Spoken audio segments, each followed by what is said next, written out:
এতিয়া আমি মেট্ৰিক আৰু হায়াৰ ছেকেণ্ডাৰী পৰীক্ষাৰ আগতে আমি ল'ৰা ছোৱালীক জনাব খোজা নাই, কাৰণ ল'ৰা ছোৱালীয়ে গোটেই দিনে ৰাতিয়ে টেনশ্যনত থাকে।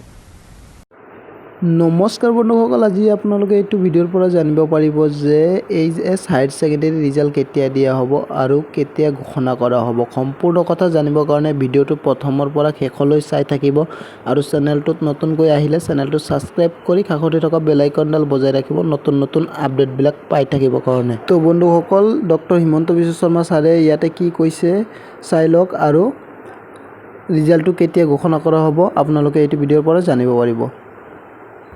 সেইকাৰণে হায়াৰ ছেকেণ্ডাৰী ৰিজাল্টো কোনোবা এটা দিনত ৰাতিপুৱাই আমি খবৰ।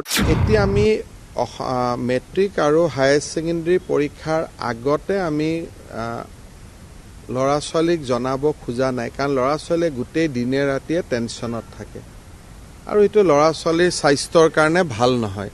সেইকাৰণে হায়াৰ ছেকেণ্ডাৰী ৰিজাল্টো কোনোবা এটা দিনত ৰাতিপুৱাই আমি খবৰ দিম আৰু মোবাইলতে ৰিজাল্ট থাকিব, গতিকে স্কুলত আহিবও নালাগে, মোবাইল এপতে ৰিজাল্ট চাব পাৰিব।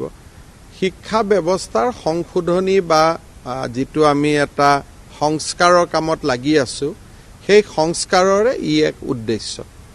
আৰু মেট্ৰিক আৰু হায়াৰ ছেকেণ্ডাৰী ৰিজাল্ট লৈ ইমান হাইপ হোৱাটো ভাল নহয়, কাৰণ যিসকলে কিবা কাৰণত বেয়া ফলাফল কৰে তেওঁলোকে সমাজত কেইটামান দিন থাকিব নোৱাৰা হৈ যায়।